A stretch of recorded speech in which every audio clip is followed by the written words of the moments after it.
Hi, everyone. Welcome.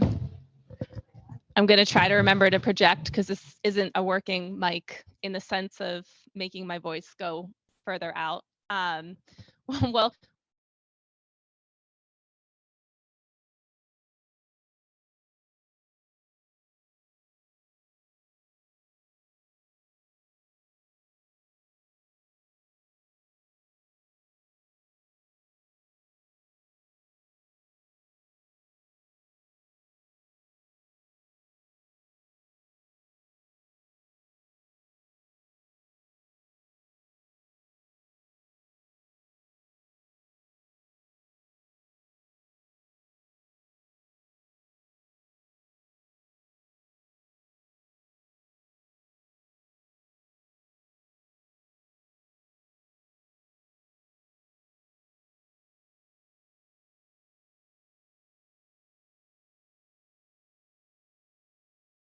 and I remember my mind was blown and I did what I do and I went online and I Googled everything I could about it. And I found this CDC funding document and I was reading through it. I was so appalled because it wrote MHS into it, showed it to Nana. I was like, do you know about this? And Nana was like, yes, that's why we're here. And so we'll be talking about this a lot more and how the federal government funds and compels molecular HIV surveillance. But now I'm going to turn it over to Martha.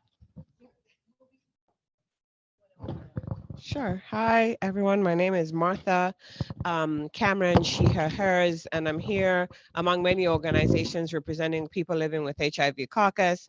And I first heard about MHS at AIDS Watch, I think it was 2018. And so we heard about it in DC, and the local people in DC immediately challenged our health department about it. So I was really fired up when I heard, this was being talked about in AIDS Watch, and I hope you all know what AIDS Watch is. But it's a convening in DC where we visit we come together as advocates and visit our congressional representatives. Hi, Robert Suttle. I am a community member with the U.S. People Living with People.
Even though the research side, you can't forget that you can't just love of science and the technology and then not forget the impact that science, how you move it along, will impact us later. So I've worked on both sides. Hi, everyone. Nana Khanna, they or she pronouns with Positive Women's Network. I think I first started to hear about molecular HIV surveillance also in 2018, kind of earlier in 2018.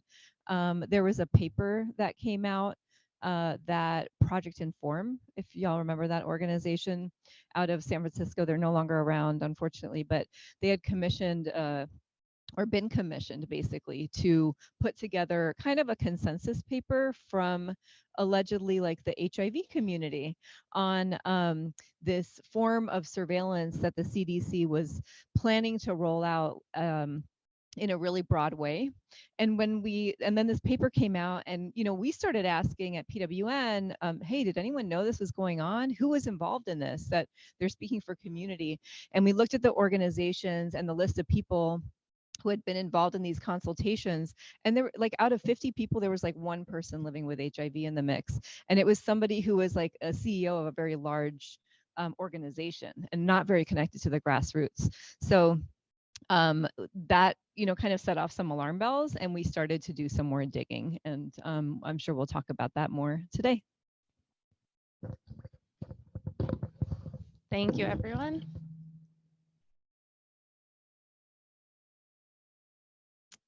All right, so a little bit about what you can expect today. We're going to start with a grounding on what is MHS. So there might be folks in this room that are very familiar with it. There might be folks who are relatively new to the concept. So we'll try to do some level setting.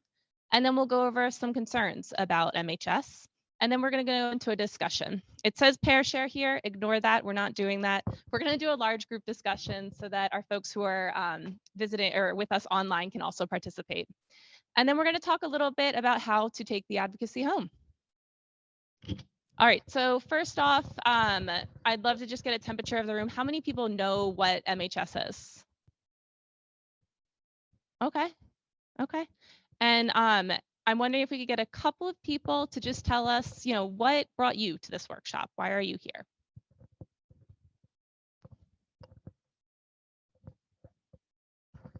Hello, everybody.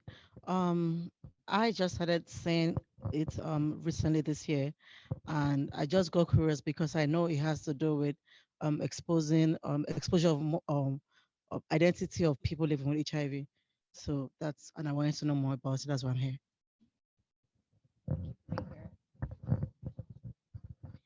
Thanks. I'm a lawyer, and I always look at things like, who's the bad actor? Who's the person that we can represent? How can we make this, better, through a legal lens?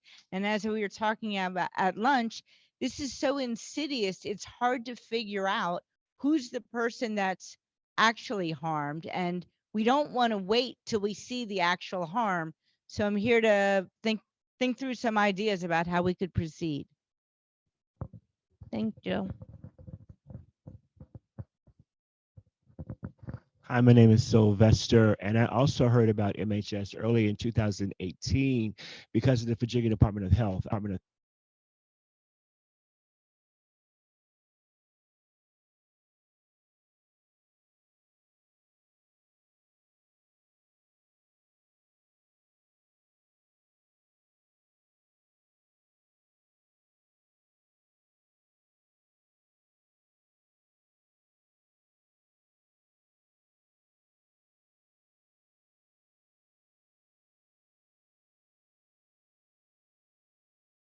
EARBCARDELL 792.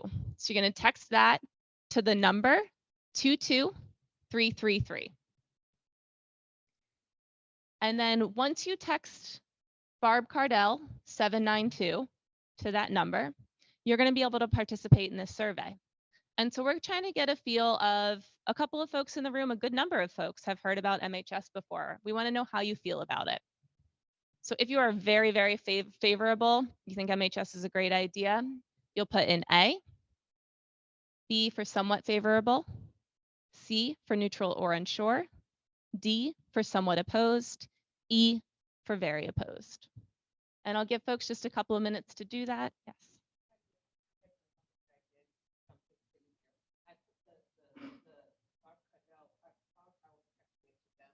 Ah. The number is what you put in the 2, and then in the chat you put the name. Exactly. Yes, thank you for that. Yeah. Yes. The poll isn't active? You text BA, text that to 22333. Yeah. After it is gone. Okay. It should be active.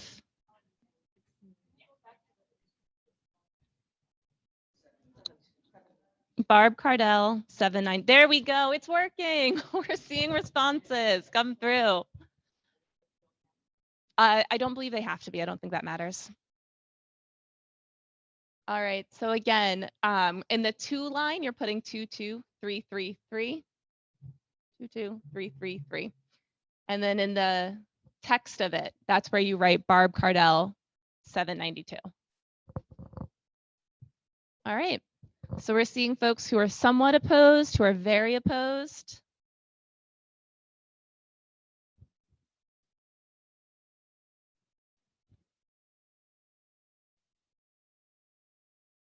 Awesome.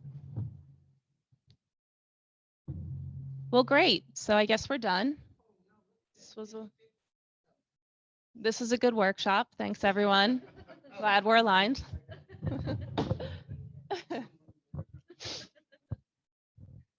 All right. So we're about 50-50, somewhat opposed to very opposed. Thank you for that. All right.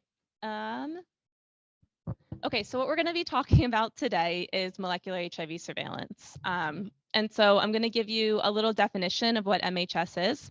This is from a really amazing paper called Molecular HIV Surveillance, a Global Review of Human Rights Implications, that talks about MHS in the global context and gives very particular examples from different countries, including the US. So if you have some time, I highly recommend that you look there. But what they say there is MHS is an umbrella term that describes a wide range of practices focused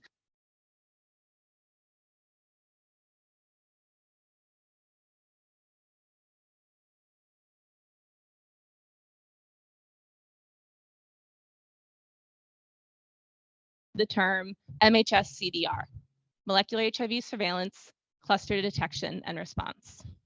And so we're going to dig into a little bit more about how MHS actually works, because oftentimes that can be clarifying for what MHS means. And with that, I'll turn it over to Nana. And yeah. Oh, okay, great. Cool. So I'm just going to go over a little bit about like, what is this data? How does it get into the system in the first place? Okay. So I'm a person living with HIV. I go to my doctor either when I'm first diagnosed or when I'm engaging in regular medical care. If I need to switch my treatment or go on treatment for the first time, what are they going to do? They're going to do a resistance test, right?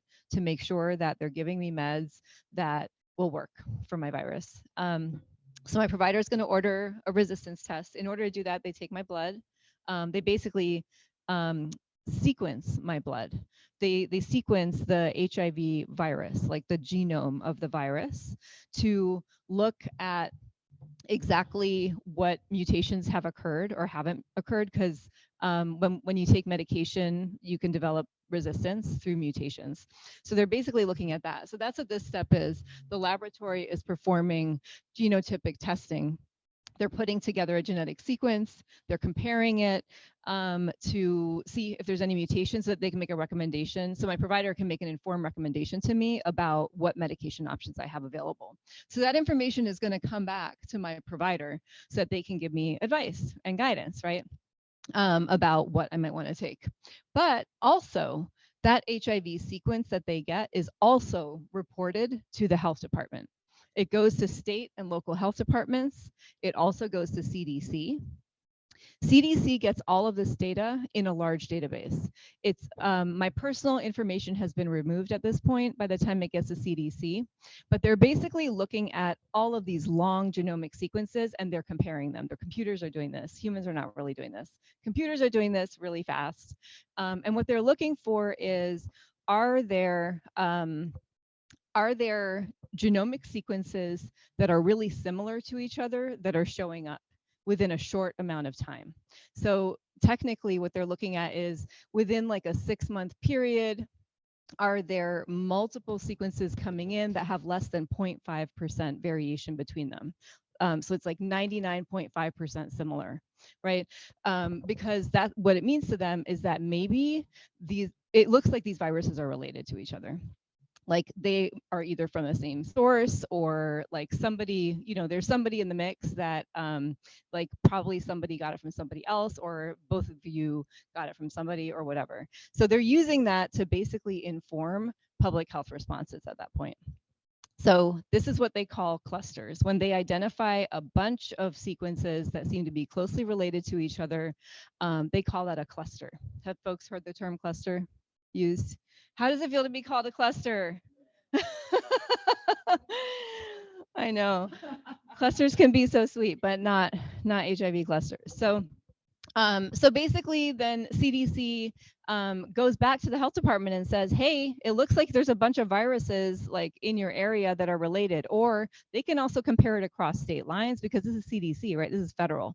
So they're comparing across state lines. They're comparing across jurisdictions. They're saying there's like 80 that have come in that all look related. Maybe it's like in New Mexico and in Arizona and in Texas. What's going on? Y'all need to look into this and do some investigation, and we need to mount a public health response. So that's basically what molecular HIV surveillance is. Some of the problems, like, probably that you can see even just like looking at that chart are, we didn't know that was happening. When I go to my medical provider, thank you, you're the best. When I go to my medical provider and talk about switching meds because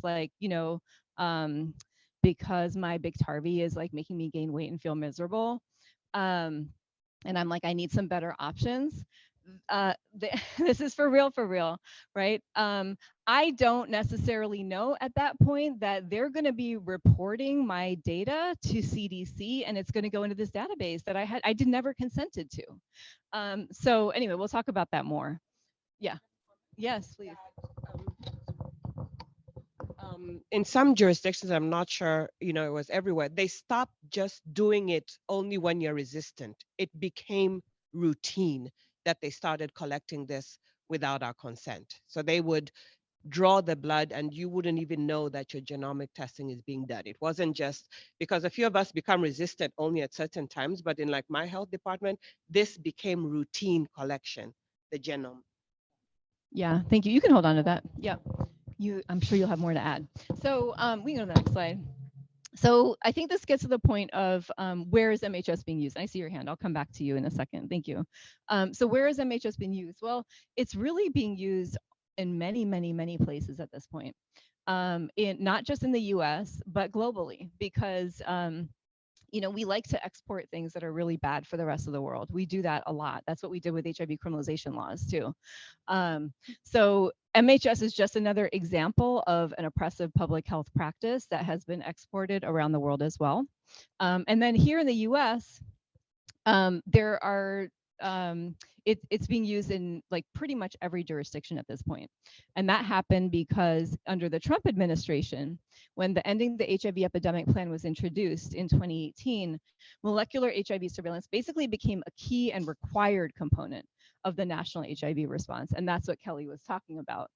When she went back and looked at CDC documents, she basically found this Notice of Funding Opportunity, PS 18-1802, that came out in 2018 that required every health department receiving CDC funding to support reporting and monitoring of phylogenetic analysis results. So this had been happening on like a smaller scale in some jurisdictions. New York has been doing this for a long time and kind of leading the way. Washington State is actually another of those states that have been like doing this for a long time and leading the way, and several others. But for the first time ever, in 2018, it became mandatory for jurisdictions to participate in molecular HIV surveillance in order to get funding from CDC to do prevention activities. And so this is really the national rollout. This is a policy that came in the Trump era. This was part of that whole Ending the HIV Epidemic Plan. Trump, in his State of the Union in 2019, January 2019, pledged to, pledged to end HIV. It was, wasn't it the State of the Union 2019 where he announced the Ending the Epidemic Plan? I think. No, because I don't think even he thought he was going to be president. So I don't think he was ready in 2017. Right. Right. So anyway, so in his State of the Union in 2019, he was like, we're going to end HIV transmissions by 2030. You know, whatever. He got that line from somebody. He said it. But basically, he had rolled out this strategy, and it basically funded a few different areas of action. And one of those was this use of data, which is highlighted here in the second bullet point, using data to identify where HIV is spreading most rapidly, guide decision making to address prevention, care, and treatment needs at the local level. They also talked about, you know, geographic hotspots. So this MHS approach is part of, and cluster detection response is part of identifying those geographic hotspots. Where, you know, where transmissions seem to be growing or where there seem to be more transmissions, and then creating this local HIV health force in those areas. So in the first graphic that came out from CDC, from the White House about this plan when they announced it, the very first graphic had 4 pillars of the ending the HIV epidemic plan. And it was, you know, diagnose people as early as possible, treat HIV, protect folks using prevention, using PrEP basically, because, you know, Gilead funded a lot of this, and respond quickly to detect and respond to growing HIV clusters. And the HIV health force will establish what? Can anyone see what that says? Say it louder, Robert. Elimination team. Elimination teams. They were going to establish elimination teams in each jurisdiction to ensure the success of this initiative. Well, we were a little concerned about that language and the implications of it. What are they trying to eliminate? Who are they trying to eliminate, right? So you can go to the next slide. They took this graphic down with the quickness. This might be one of the only like existing screenshots of that graphic that is still out there, and they have replaced it with something else that sounds very neutral. So I guess, like, basically in summary, we have a bunch of concerns and we're going to talk about them in more detail. And we're also going to have a big discussion with y'all about what you think and your concerns and what you think we can do. But our concerns, just in brief, are, you know, number one, this process requires no consent from people living with HIV. And that is a violation of our bodily autonomy and our human rights. We should have the option to consent.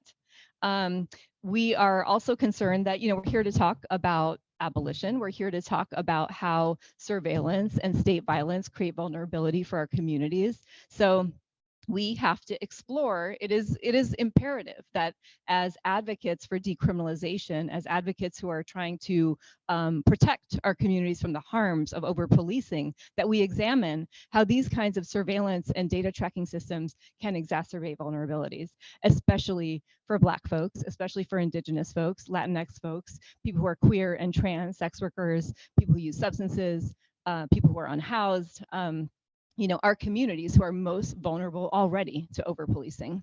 There are no real protections on this data, and that's something that we'll talk about in more detail, because usually when we look at this stuff, we're like, okay, cool, but there's like HIPAA and, you know, there's things in place to protect us. No, the answer is no.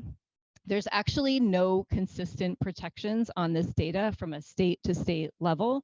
There's substantial variation in what kinds of data sharing is allowed, where data is stored, how it can be demanded by law enforcement, and in different kinds of civil and criminal proceedings. Also, MHS and CDR cluster detection response can lead to inappropriate disclosure of personal health information, which can also lead to violence.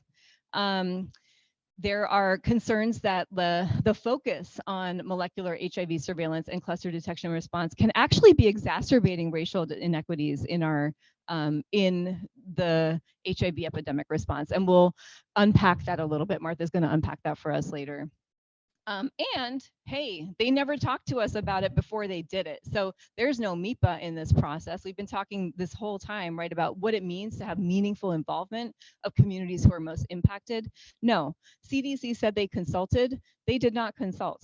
They have so many people living with HIV networks that they could have reached out to: Zero Project, Thrive SS, PWN, Positively Trans, National Working Positive Coalition, the US People Living with HIV Caucus, the long-term survivors. Like, there are so many different groups they could have reached out to talk to, who have access to hundreds or thousands of people living with HIV. No, they included like one person who was a CEO of a major organization and said, "Oh, we consulted with community." So these are some of the concerns that we'll be unpacking today in this session. And I think with that, I pass this to Benita. No. So before I talk a little bit about consent, I want to say I was sitting here thinking why I said 2017, because even though that administration announced that in that State of the Union, MHS had been done in a couple tested jurisdictions, and I live in Houston, and it was one of them. That's why, and so I think I first heard of it probably in 2017, and Houston was part of that pilot before, and we knew nothing about it. And I remember I worked at a FQHC at the time and getting a notice saying, how many clusters was in Texas and how they were working on one, Latinx men, gay men, and how they had an advisory for doctors that says they want them to test people sooner for different kinds of symptoms. Don't assume. And I remember thinking, clusters, what the hell is that? And I called our state health department to ask our person who was in charge of that. So I began asking questions then, but the answers weren't satisfactory. So we had started it sooner than the man announced it. But one of the biggest things that's got me, especially on the public health side, or even on the research side that we've talked about, is this lack of consent. Getting an HIV diagnosis is tough anyway, right? And when you go in there and whoever gives you your diagnosis and you keep going back for care. And one of the things I remember I had a problem with when my doctor first called me and she wanted me to come in, and I said, no, everybody knows and all this stuff. And she said, Benita, no one else has seen it. I'll have them. I didn't want to sit in the waiting room. I had been traumatized with this. And she said, if you come in, I have you take it back straight there, to a room and talk with you. And what happens for us when we go in these facilities, we don't know who knows who we are. Case managers, y'all just share. I'm in a room waiting for somebody and they decide, go in there and ask her if she want to participate in a study. That happened once. I'm like, how dare you? I have a hard enough time talking to a doctor, and you're going to send somebody in here without my permission to ask me, or to bring a student in there. And I'm already, I went through 4 years of depression after my diagnosis. So it was hard enough talking to him. I would cry when you draw my blood. So this idea that, and I was a lawyer at the time, but so this idea that I found out that not only did I felt like I had been diagnosed with something so super big that I couldn't get my arms around it, to know that, how I was stigmatized now you're saying, in addition to that, I'm better about that. You don't need to ask me for nothing. Never mind the fact that once we test positive, we're tracked for the rest of our life. You don't know that when you get tested, right? Or when you test positive. Now you all have taken my lab results based on a conversation between me and him, or them or her. And now somebody else is looking at this and they are deciding some new data with it. And I was so offended. I felt violated. So this idea, and when we started bringing these issues up, they were saying that general informed consent was all they needed. And that even though I had no knowledge of this additional testing and this additional things that would happen, that from a public health perspective, they had the right to do that. So not only do we become people living with HIV, we're public health targets and public health, and I always say, fight HIV, not me. I am not the target. HIV needs to be. So it just strips away another level of my humanity by saying I don't have the right. And as a Black woman, knowing the history one more time, and when we look at who is most impacted by this disease, and already the reasons why we are the most impacted, now you've added another layer to that mix of what we don't have a right to say, and now you have a right to surveil. And so this idea of informed consent just keeps getting brushed off when we bring it up, because we no longer have bodily autonomy in the eyes of public health. We no longer have a say so. And I say to you, and if you're sitting here negative, how would you, I believe if people around that table were also experiencing this, we wouldn't be having this conversation, because when your rights get taken, or when your bodily autonomy and your humanity gets taken, I think the decisions become different, which is why MIPA is so important, and which is why we want people that are reflective of folks in our positions on serving on the boards and bodies that are making decisions that impact our lives. So informed consent, was that what I was supposed to be saying? Okay. Okay. So the fact that another layer of our humanity is taken away and just brushed off like it's not a big deal. And let's be clear, there are no race neutral policies or laws or practices. So you might say, well, it don't have race in it, but if the predominant people who are impacted by that decision are queer or black or whatever, there's a racial impact. So please get rid of this idea, and let's stop behind in this social determinants of health and call racism racism. Let's name those other things, because we can hide behind a clean package that makes it look different. But the reality is, if there are no such thing as race neutral laws, practices, policies, or programs, and if you are not analyzing the work from our perspective, you're probably harming us in the practice of trying to do that. And you need my consent, and I'm going to fight you at every angle. Okay. And we, shouldn't you be able to go? I wouldn't even go to the doctor for a while, because I didn't want no test, because I'm thinking you ain't putting my stuff in there. And now that I know, my doctor will tell you they see me maybe once a year. I don't want to add to a system I don't believe in and didn't ask my permission. So I want the ability to opt out. I want the ability to say, use my stuff for this purpose only and not that. And I think every human being should have that right. No, we still don't. And so I'm going to turn it over to, I think, my good friend Martha to talk about disclosure of violence concerns. I had to remind myself. So this is on, right? I know this feels really weird, Vanita. Okay, so say that again. Were you supposed to? I think you were. And then I'm doing the racial. Okay, I can talk about this, right? So, okay, so imagine seeing that sign in your neighborhood. I mean, this was a real sign in a neighborhood that was posted, right? In Indiana, about it was on a freeway, or was it in a neighborhood? It was on a freeway. I saw another one where it was actually in a neighborhood, and they actually interviewed the Department of Health personnel, who confirmed and actually named some of the streets in the neighborhood that they were talking about. What happens when something like that happens in your neighborhood? And who do people start looking out for when something like that happens? The coverage of classes has really, really, really been troubling. And when I think there was another one in Texas. Where's the other one? Yes. So yes, in San Antonio, Texas, which involves Hispanic men. And I totally believe this was targeted at men who have sex with men. Yes. And then, there's that story up there about a transgender woman in Los Angeles, more likely to be in high incidence clusters than any other group.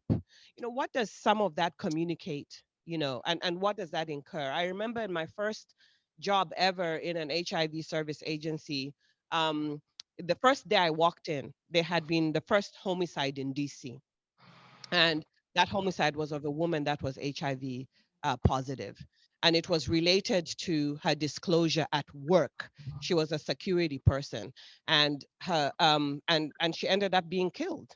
I don't know why. We don't know why it was, but this is what happens. It exposes people and the most over policed populations already, and they're the ones that get targeted by stuff like this. The example of the streets, like there's another example in here. This Seattle headline that ran, this article, they're basically saying they're basically like putting into a big newspaper. There's a HIV cluster in North Seattle among drug users and homeless people. And then if you read the article, it names the street they were on. Like, imagine the level of violence that exposes people to. And I just want to talk about the Texas. So for the CDC for a number of years touted the San Antonio model, and everywhere they went, they would always say the success. I live in Texas. We didn't see the success, and they would always say they did this to deal with stigma. Never mind that in Texas, you know, these were some of these men were immigrants. So imagine what we were going through, the fear when this was coming out, because ICE was everywhere. And it's to use this as a poster child to take around the country and talk about the success of, and those of us in Texas, trust me, I can't tell you about a success. It's not that we didn't know that a community needed those services already. What's new about that, right?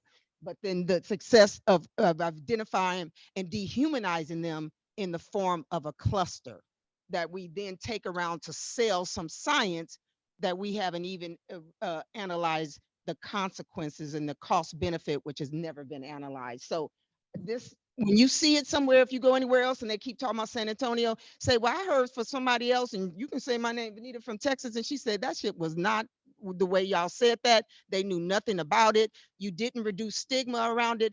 And even Dimitri has said, Dr. D, that cluster detection is a result of a failed DIS system. And I say, fix DIS. Why do we need another level of science and surveillance that could harm us more?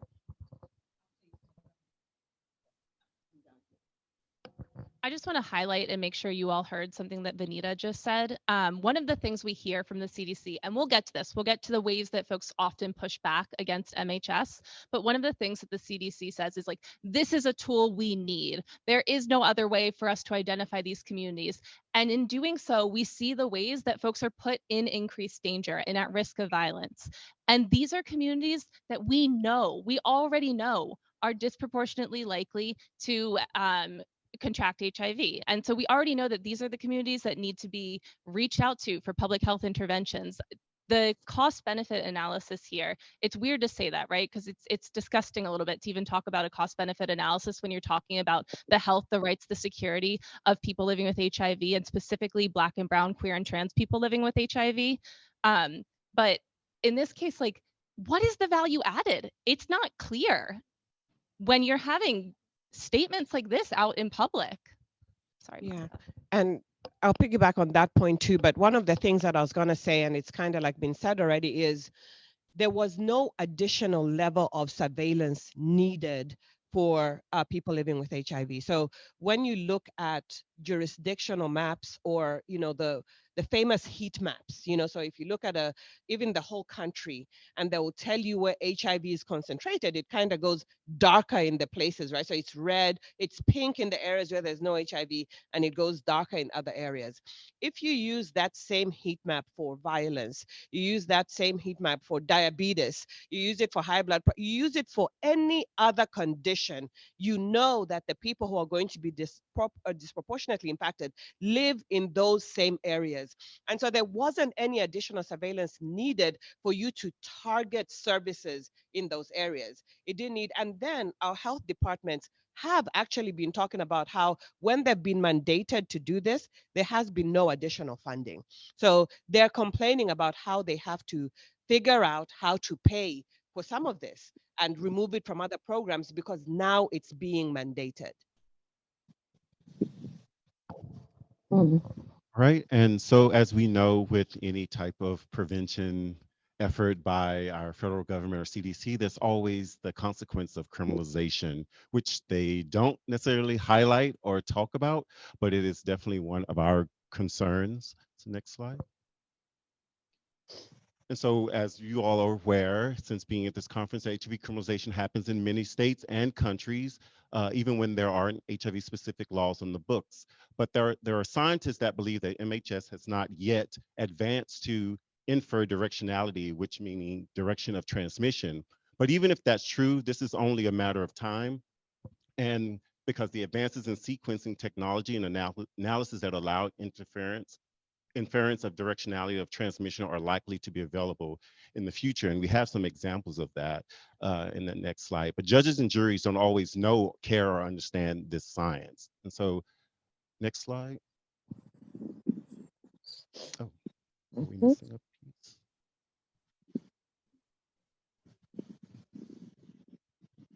Oh, okay, that's okay. So oh, so the examples that was that they're based on research in the U.S. as well as oh yeah, thank you, as in Canada. Molecular evolution proves source of HIV infection in criminal cases. This is like a title of an article, and this is as far as like 2010. And that molecular evolution is phylogenetic analysis, what it's called, and it says that allows us to reconstruct the history of the infection events. Um, we can identify the source in a cluster of infections because some isolates of HIV from the source will be related to HIV isolates in each of the recipients. So this is like a first case study that establishes the direction of transmission. And again, there was another article in Canada where it was tied specifically to a case. It says phylogenetically distinct form of HIV that Mr. Aziga had the virus prior to contact. So this is someone who is giving comment about this particular practice based on a real situation in Canada. So those are two examples that for in the US and Canada, but then the science also progresses. Almost all phylogenetic analysis have access to some additional information. Otherwise, why would one do the phylogenetic analysis in the first place? And so this is someone from a laboratory giving comment. And that other scientific science progression is also the tool of recency as assays can be used as a proxy for directionality. So you have two features here in relates to surveillance that have been like proven that have been discovered. So again, there was one more. So I wanted to read this because this was from one of our colleagues and friends in Canada, Alexander McClellan, says that a prosecution team in Canada used the open access Los Alamos genetic database to successfully convict a man accused of non-disclosure.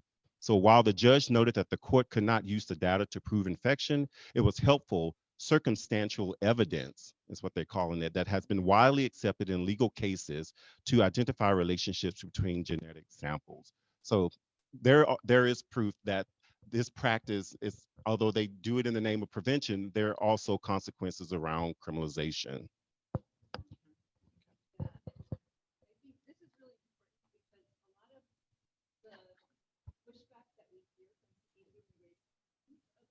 Molecular HIV surveillance is they're like, oh, well, can you use where it's being used to criminalize people? We're like, we shouldn't have to wait for that to happen to fix this problem. I mean, we're not going to wait. We're not going to do that. We're not. Like,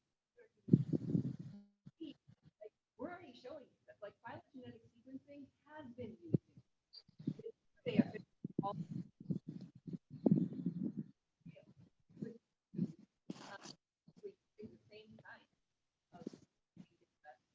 and comparing it to specifically in that Canada case, target is Ugandan immigrant man. So again, xenophobia, racism, anti-blackness, all up in Immigration. and then that article from Alex McClellan that Robert just read from is also looking at how they got the data. So they didn't get it from CDC. They got it from the Los Alamos database because our data doesn't only go to CDC. It also can be uploaded into these open access databases that researchers are just downloading from and using for other types of things.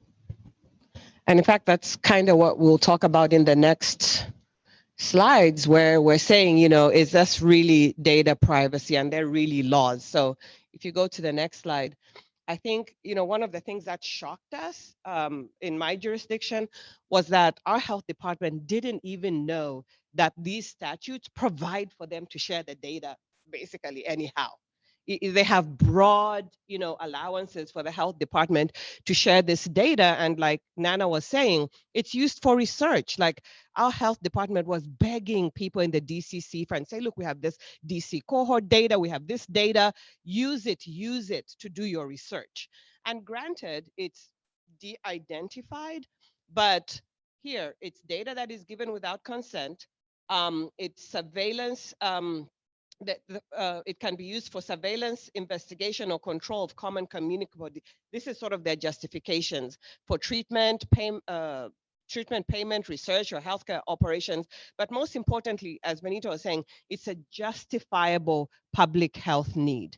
And there is no justification to where this data can be used in the ways that we have seen it being used. So in our particular case, well, let me just say this, the states do vary about whether they can subpoena this. I think that was a question that the legal person was asking about, whether it can be subpoenaed, but we know that it can.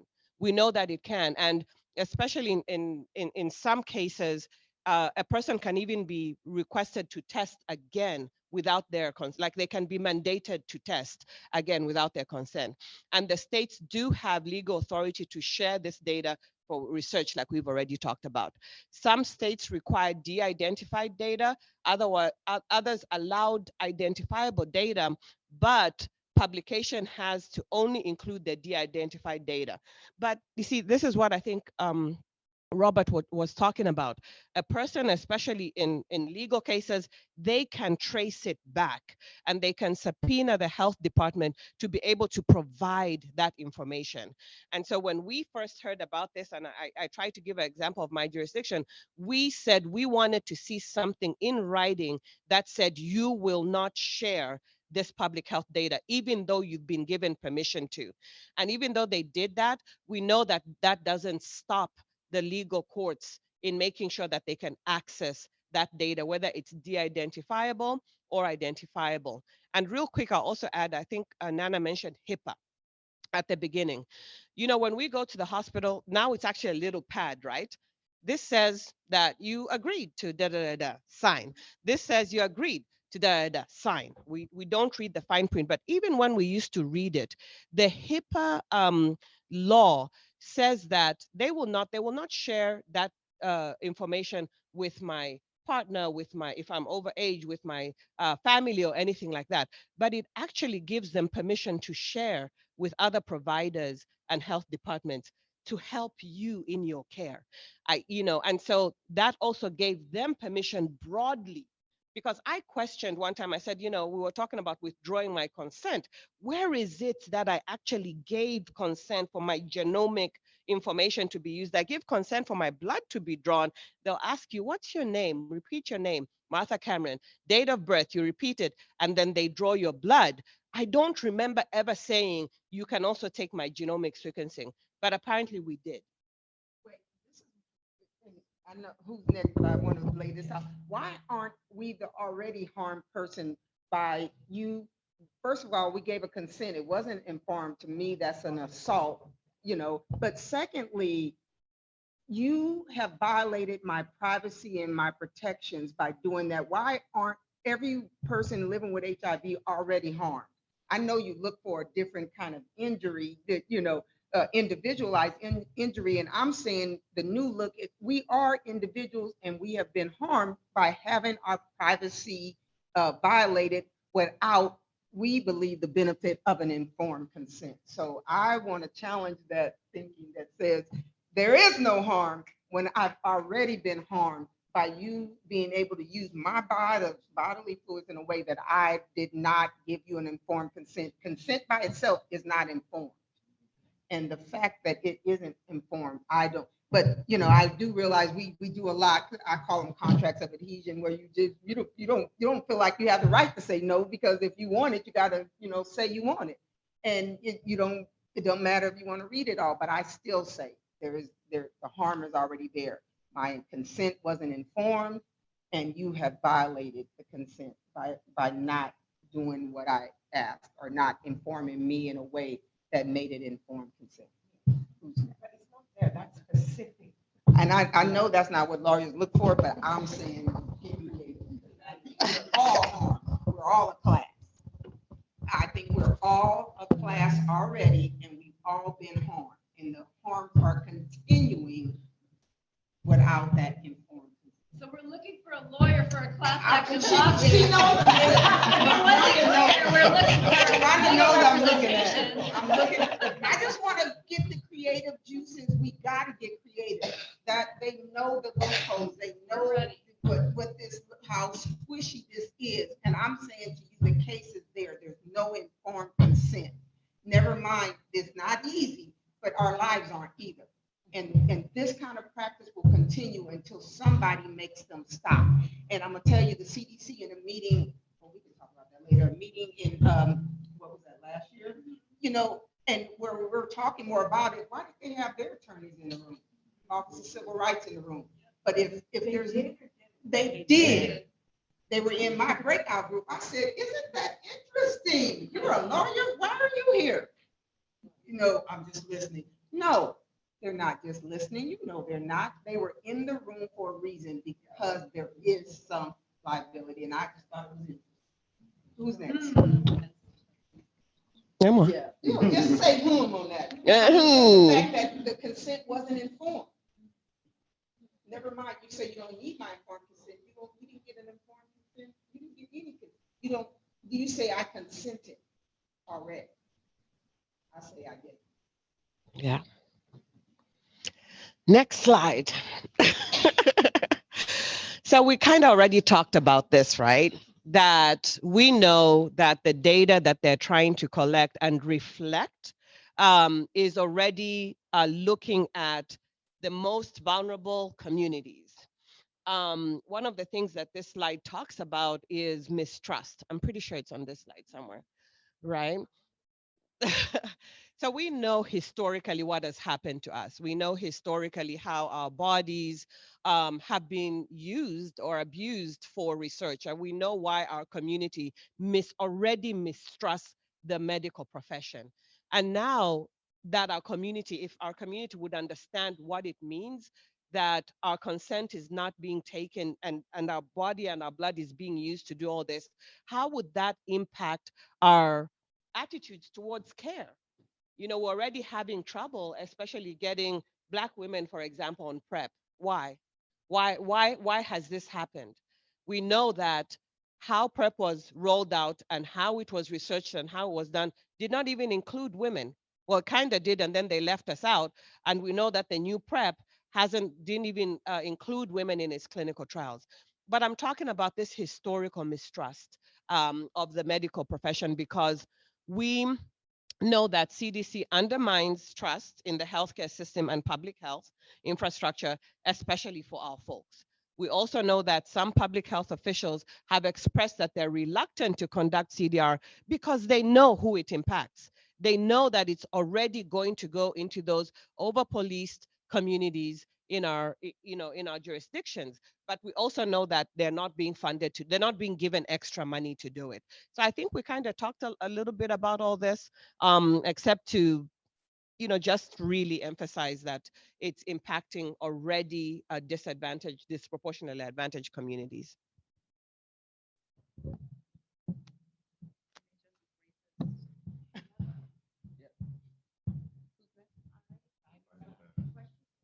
Oh, question. Oh, yeah.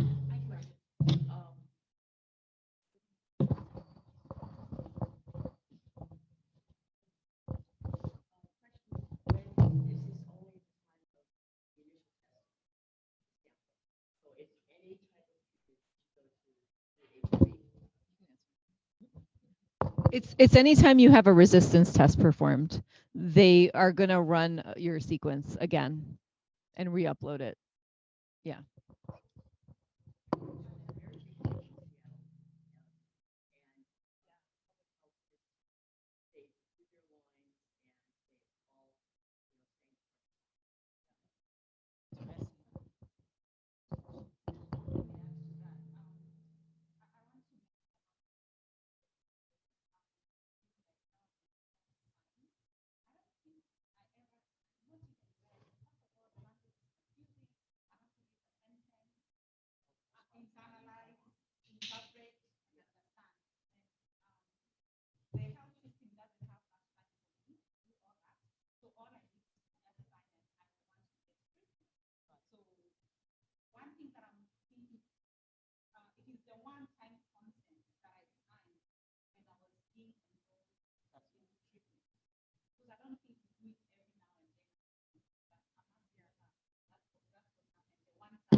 So the specific lab that collects genomic sequencing, I sometimes compare this discussion to when you're trying to do paternity tests, right?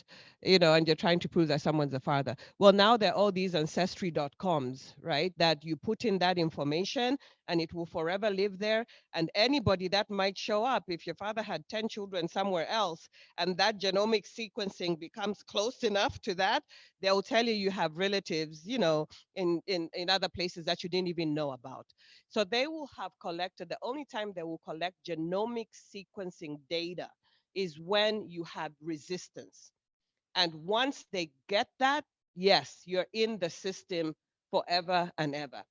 And if you were, and that's why they even said, and they compare it, right? It lives in public data, some kind of public database, so that if you were to have sex with someone, you know, well, let me not even put it like that.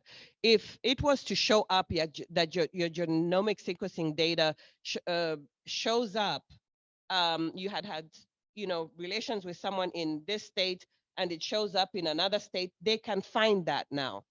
They can see that these two genomic sequencing are very similar.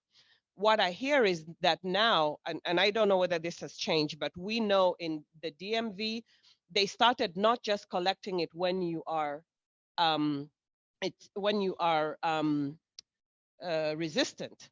They collected it at least once for every person, and they called it the DC cohort. And so they have out for as long as we had done blood work, our consent when we do our labs apparently covered any kind of research that they were going to do on that blood.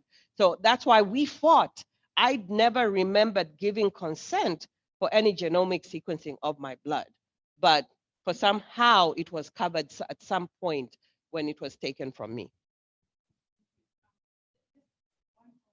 I'm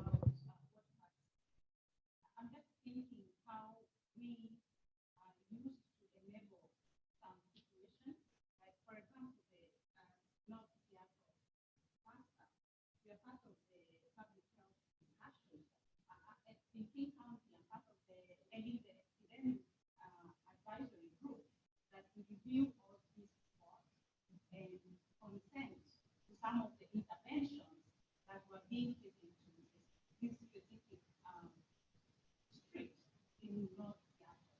But I'm just imagining how ignorant on my side, you know, because I'm there representing people living with HIV, not being able to ask these questions, you know, and looking at that, we have to fight hard. I'm thinking then, what can we do to be more proactive, you know, That's the to be question. able to question those languages that are being used in that discussion, or even the, you know, the sacrament itself. Yeah. And that's what we're about to talk about, but those are the right questions. You know, I sat on planning council for 2 terms, that's 6 years. And I never understood some of the stuff that we were approving for them to do. And that is the objective of these sessions, is we want to get this information out there, because I honestly don't believe, like those clusters that we showed, did every one of those people, had they all had resistances in their past? Like, how did it all of a sudden, a whole section in Seattle, everybody had somehow given consent to do their genomic testing? I don't believe it was only done when it was a resistance episode. I believe, based on what we have said here, they at some point after that announcement, they started collecting this data routinely from people somehow. Oh, earlier.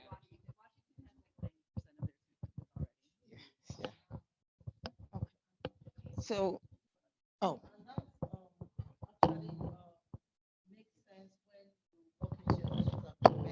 And it just and that makes sense when you actually walk into a doctor's appointment and it tells you, you know what, the medication you are using before, there's something wrong with it. We need to change it.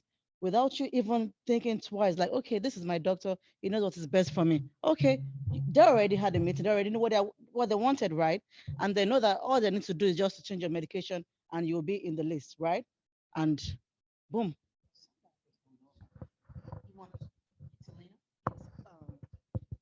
I did have a question. It's about housing, basically. I live in a place where I live with people in apartment complexes through Wine White and through the city of Houston for housing for people living with HIV. I did have a question on it because I had a concern about it because I'm living there. I've been living there 4 years now, up to 5 years, and in the past 2 years, when we reapply for housing every year to stay there, you have to. They asking for your CD4 account and all your other information, and I'm questioning that because it does not make sense to me. It really doesn't because they already know. When you get a consent from your doctor, something from your doctor say, "Hey, this person has HIV." That's all they need to know, and that's it. Don't need to do my CD4 account and don't need my any other account at all. So I'm questioning that, and we don't know what should I do to actually raise that awareness to question that and talk to someone about it. Woo, Selena, these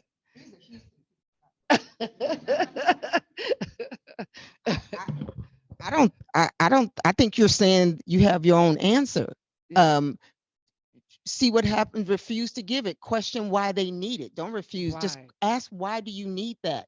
I Right. don't think you need that, because I also see that in situations when you get access to people living with HIV and you get a chance to survey us, y'all be throwing in the kitchen sink. Mm. We get asked questions nobody else gets asked. Never mind, you've been given a life-changing diagnosis, and then you want to sit there and all of a sudden, I'm a grown-ass woman. Now you want to ask me about my sex life.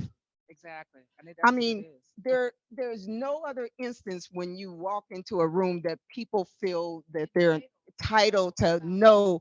I remember talking about U equals U somewhere with Houston health workers, and I said, "Well, what about it to a worker who works at one of our clinics?" And she said, "Well, but we don't know who y'all having sex with." And I said, "It's none of your business." Right. I didn't even think. I mean, but she really said that to me, and it is the thinking. So I think you need to ask, what do you need that for? Why do you need it? I don't really feel comfortable sharing that information. Start there, because we don't want you to lose your housing, and this isn't about housing, but I think you have to begin to question. I looked at one so thank you, Selena. I think you should question, but I remember seeing this one survey that's a part of the Compass Initiative, and they had a question on there: do you believe in God? I remember thinking, why the hell? I'm not kidding you. It was on the survey, and I had to push back and get some other folks to help me push back because people thought why I had a problem with it. When they went back to change it, then they thought they solved my issue by listing a lot of Judeo-Christian religions to see, are you one of these? Never mind, that wasn't their business either. How does that relate to my living with HIV? But if I'm coming in for your service, you give access to just treat me like I'm inhuman, I'm a cluster, I'm a CD4 count, and I'm a viral load. That's what it gets equated to. So you should ask the question. Um, I've once asked that question. Yeah. Okay. Yeah. So I just wanted to answer her. I've once asked that question, and they tell me that is part of the requirement for housing, and I'm and telling you, it's not. and and they also tell you that they wanted to know if you are taking your meds or not and everything. But you still, but still, even that answer, you would ask, but why? Don't never stop with the answer. Why? Show me where that rule is. Why do you need that? Bring two more people back and ask why.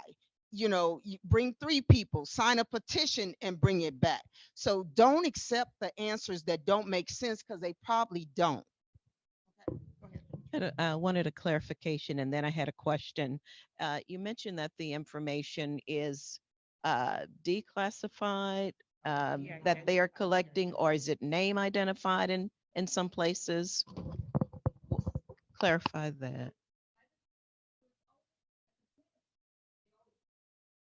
Mm-hmm. Right. Right.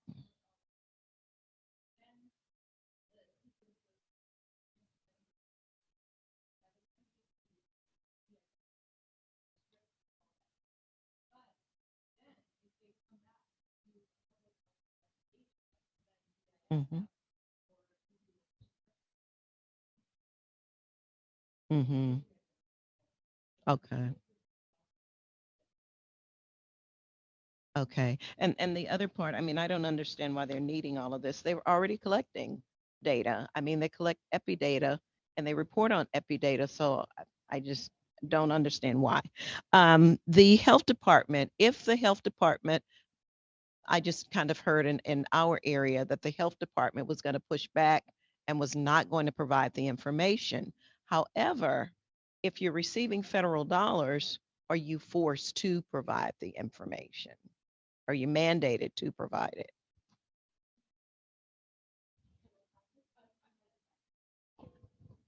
Ah. Um, and that's why we didn't completely feel protected. I think I said it at the end. We know that even if our health department came to us and said, "Oh yeah, just to make us, I don't know, we are going to have a policy in our health department that says we will protect this data. We will not share it with law enforcement." I can't remember exactly what our language was. One of the things we said, because for example, DC doesn't even have any specific HIV crim laws, but they'll get you for spitting, for, it's covered under sexual transmitted diseases, whatever. But we also knew that because they are mandated by the state, when CDC says you got to share it, they share it. We also knew that we might not be fully protected if it's a federal investigation. If it's a federal subpoena, we knew that data could still be handed over. So that's a really great point.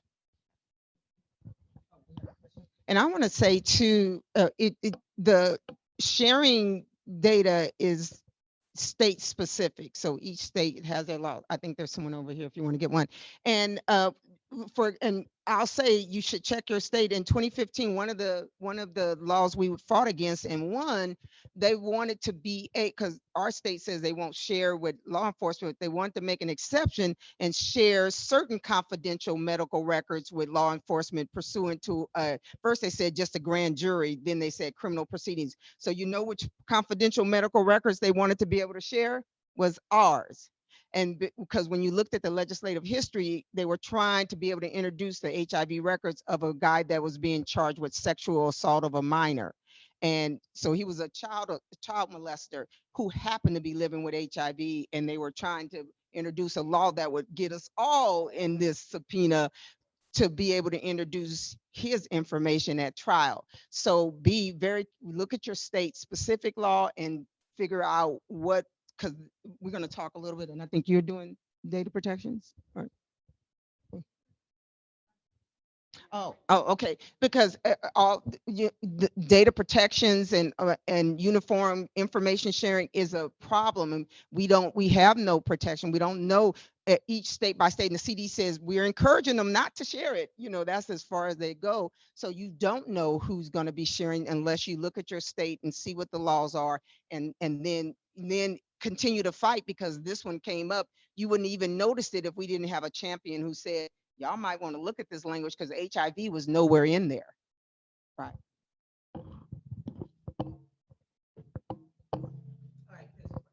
Okay. I'll just, okay, go ahead. Are y'all, I just walked in, excuse my tardiness, on that second question? Yeah, that's where the conversation went, which is perfect. Okay. Okay. On the second question, when it says EG in the HIV epidemic, I know everybody is not, get the funding under the EHE, it's only for certain areas. But my concern is where I work at, I work as a prevention specialist, and we brought this question up. I don't know if it's in-house or where the data is going to, but one of the questions we have when we go out and test people, what was the age of your first sexual experience? And it's kind of hard because, when you're testing women, I'm not saying like testing women, but when they say 3 years old, it was oral sex, but vaginal sex was 5 years old. And sometimes you don't know how do you leave that person after they answer that question. And we keep asking, why are y'all asking the question, what's the age of your first sexual experience? And I don't know where the data is going. We try to find out where the data is going. I don't know whether they got a contract with the CDC, But that's a hard question, you know. And with sometimes people say, well, I done got over it. But I'm trained in counseling, but you do no harm. And you don't want that person to leave there with, if they done blocked it out, now I'm going back to my father. Now I'm going back to my uncle. Now I'm going back to my brother. Right here. You know, if they done blocked it out. So that's one of my concerns is sometimes on the questioning. I know everybody have a different type of questioning. Yeah. Rocks. So yeah, I'm actually a little triggered, and we all know that our community has faced a lot of trauma, and we all wonder, you know, why these questions are asked. But I think it's also good for us as advocates to always tie it back to the systematic oppression and systems that are there to put us down. Um, Ryan White was created as an emergency act. And when they're collecting stuff like CD4, they only wanted to give certain services to people that were on their deathbed.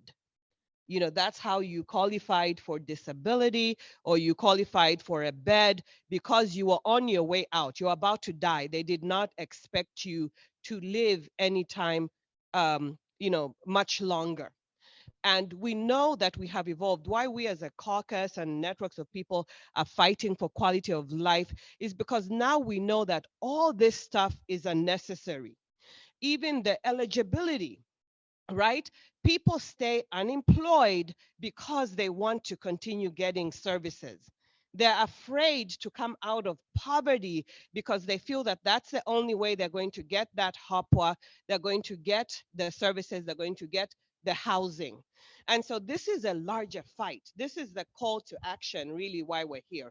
It's not just challenging this data collection at the state level that continues to oppress us and police us. It's to look at the larger policies that are there. The Ryan White policy itself, that is another system of oppression. You know, why do you have to get my um, uh, income information, all the stuff that we talk about? Why do you have to know if I was raped when I was 2 years old in order to give me money? We've got to fight, you know, because the CDC, the pharmaceuticals, all of these people are benefiting. I mean, they have enriched themselves on our bodies. And if we don't stand up and start questioning why you are asking for any information from me other than you should give me a service, healthcare is a human right everywhere else in the world except for the US. Everywhere it is viewed through a human rights lens. We're stopping people from getting a good quality of life because we want to keep them oppressed and policed. So when we call you to action, whether it is at the state level, the planning councils, it should also be at this level. When we're fighting criminalization, it's systematic. All this is part of these systematic, oppressive policies that are meant to keep us poor and in jail. You know, so my suggestion is that Oh. maybe we move through the rest and then we can stay Yeah. for discussion for anybody else. Yeah. who wants to stay. That's what I was going to say. Yeah. Mhm. So let's talk about taking action. Okay. Okay. So just did you just hear us? We're saying we'll stay a little later here for a minute if you want to discuss those questions more, but we're going to move into the take action part.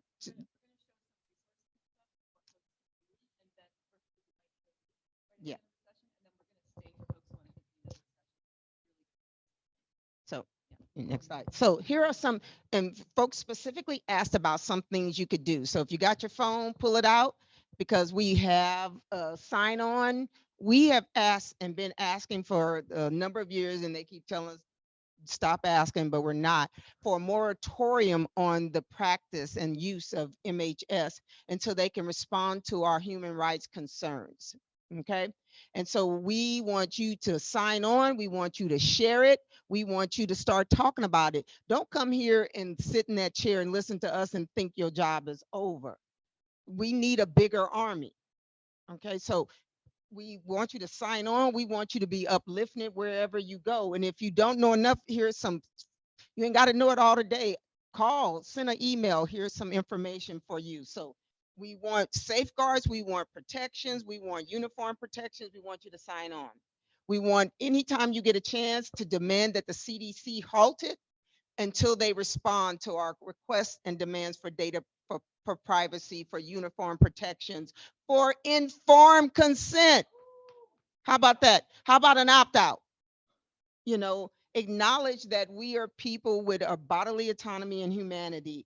At your local, in your local areas, I told you that Houston jumped out the gate before we even knew it, and we're doing it. And we like some of the people at our health department, but we definitely oppose this. And so it's so interesting. We started this in 2017, and then last year, for the first time, our key person, our health department said, "We made a mistake." She said, "We put the cart before the horse by implementing MHS before we had done any community work.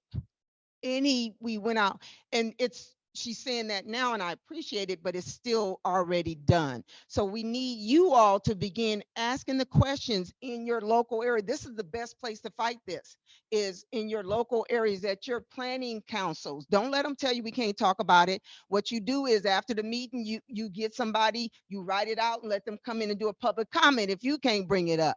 Bring this up. Your local ending the epidemic. Remember, the respond pillar is what? It's about surveillance. So when you sit at an EHE table and you say you think you're doing good work, you know you're supporting MHS if you don't say something. In Houston, we created a fifth pillar, our quality of life pillar. And now I'm waiting to see the health department if they're going to reproduce that old plan that includes cluster detection, when we done told them we don't want it. We're going to write a letter of non-concurrence. So if you and your local communities, your ending the epidemic task force, want to sign on to the ending the epidemic plan and you don't agree, write a letter of non-concurrence. We do not agree with it. You might not think it go anywhere, but get it signed and send it to HHS, send it to CDC, send it to anybody who will listen. We've got to keep bringing this up at every angle. And if you are a person living with HIV and you're in here, join us. Do we have a slide for the caucus? We probably don't. But some of you were in our caucus thing this morning, but we'll make sure folks get this. But join the caucus when you see an opportunity to. We have a membership meeting coming up June 27th, I think. And when you see something, join the caucus. Help us fight this. Fight it in your own support groups. Bring it up. Did you know this? Because most people didn't know it happened. Even sometimes your doctors don't know that they're doing this. So I'm not mad at my doctor, but my doctor works for me. I don't work for him. And he doesn't get to just tell me medication. He don't get to, anything he says, we're not equal on this. And I'm one of those people that will not say we are partners in my care. Partners have equal loss and gain. We ain't partners. I'm the chair of this board. Everybody gets to give their opinion, but I'm the only one to go home with this. So unless on this partnership is equal losses, we are not. They are there to give me information, for me to say what I need, and then I make the decision. So if decisions are being made in your care that are not with you at the head of the table, and I wasn't at first either because it felt too big. And when this stuff didn't make sense, I said nothing. Now, if it don't make sense, it probably don't. If it don't sound right, it probably isn't. So here, oh, we have another one. Okay, here. So yeah, oh God. So what I was telling you last year, so we've been advocating at our President's Advisory Council on HIV and AIDS. It's short for PACHA. How many of you have heard of PACHA? If you haven't, Google it. This is an advisory council that's under the White House, that's answerable to the Health and Human Services, and they give advice and counsel on HIV matters. We have been working with them because of our efforts. Let me say this: we've been pushing against this, and folks have been saying it's out the barn. Because of our work, PACHA decided to take up this issue and really begin to address community concerns. If we'd have listened to people before, we would have stopped, right? We ain't got what we wanted yet, but we have made an inway. So don't give up. and they started holding these meetings, and they held 2-day meetings in Atlanta last year where some of us were invited to the table. And out of our conversations, although you could see CDC was not really receptacle for being in that room, but we were all in that room and we made recommendations, and that's when they had their attorneys in the room. But later, through the PACHA Stigma and Disparities Committee, we helped draft a resolution that PACHA has issued now, asking for the things that we are asking for in our demands, and asking for a moratorium. And the CDC thus far has refused to even accept the recommendation, the resolution from PACHA. And so we want you to start saying, what about this resolution? Push it. Why, if this advisory council has told you this is what we want, you can Google and get the resolution, you are not listening. So use that resolution, get it, and use those arguments there to say, these are the things we want. CDC should listen to PACHA and taking input from the community about what we need to happen from cluster detection response and molecular HIV surveillance.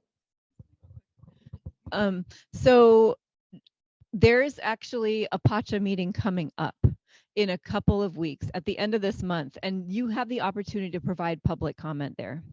You can register and deliver public comment virtually on Zoom. So if you sign on to our moratorium, we'll have your information and we can follow up with you with the details about how to do that. So make sure you signed on to that moratorium to end molecular HIV surveillance. And I think we'll talk about this a little more maybe in the plenary tomorrow.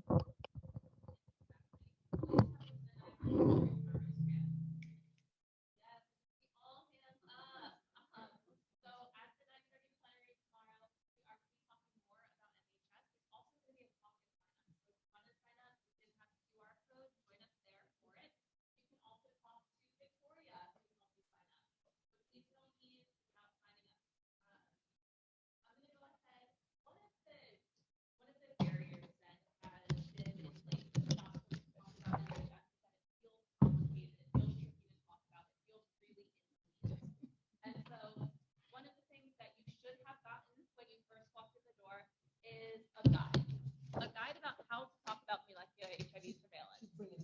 This guide was created by the Center for HIV Law and Policy, the U.S. Caucus, and PWN, specifically for the purpose of answering the questions that we have heard the most often folks push back on us with. We have been fighting with the CDC for years. PWN and the caucus have been fighting with the CDC since before I was on with PWN about this issue. So we hear the same refrains over. We hear the same refrains over and over again. They try to use the same arguments. So what we've done is created a guide anticipating those arguments. We've also created like a little short blurb that you can say to describe what MHS is quickly and easily. Here we go.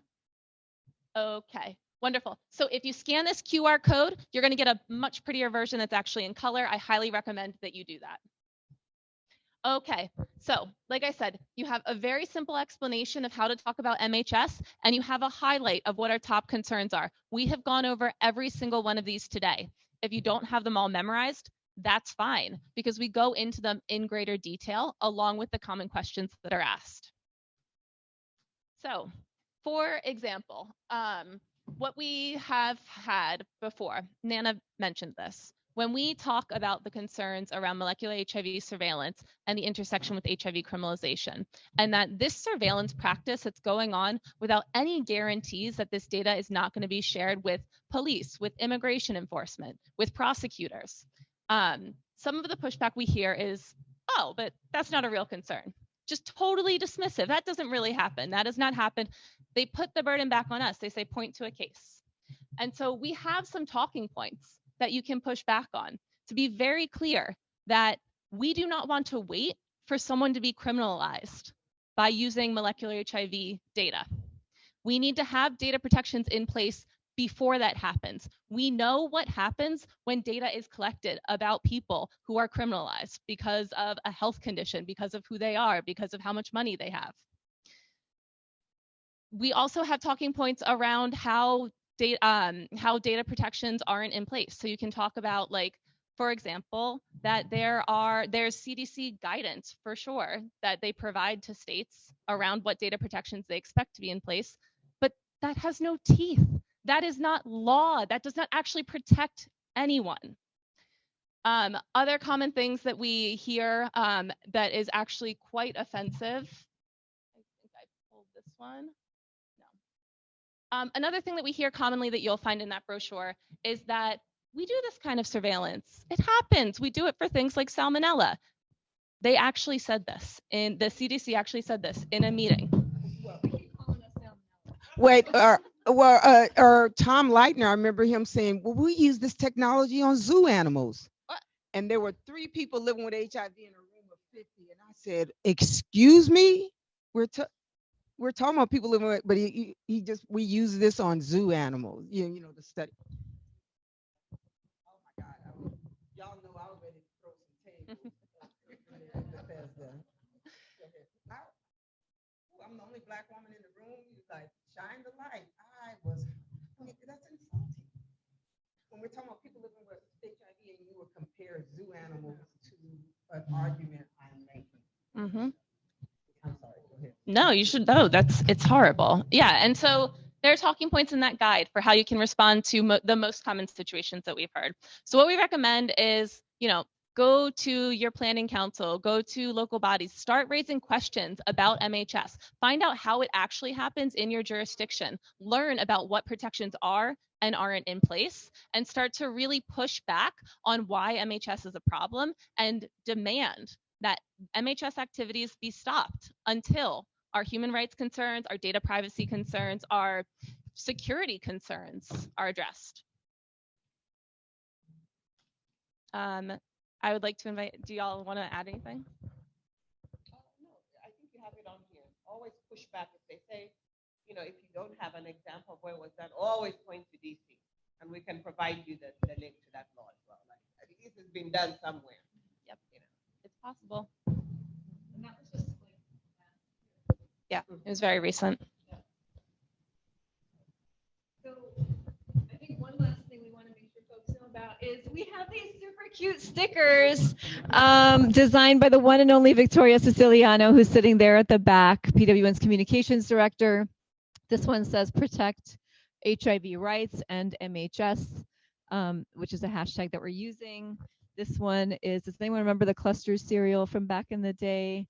This is a humans not clusters sticker. So take these, put them somewhere prominent and visible, rock them, especially if you're going to any places where you're going to see surveillance people, prevention people, CDC people. Make sure they're really visible on your water bottles and your laptops when you're headed to USCHA. If you're going to any kind of like HIV prevention or surveillance thing, we want them to see that there's a lot of people who care about this issue deeply, right? We want them to get that. So one way we can do that is make it visible. So Alex is going to be at the door on the way out, and you can get some stickers from them. Oh, you know what? I'm sure they can be. That's a great idea.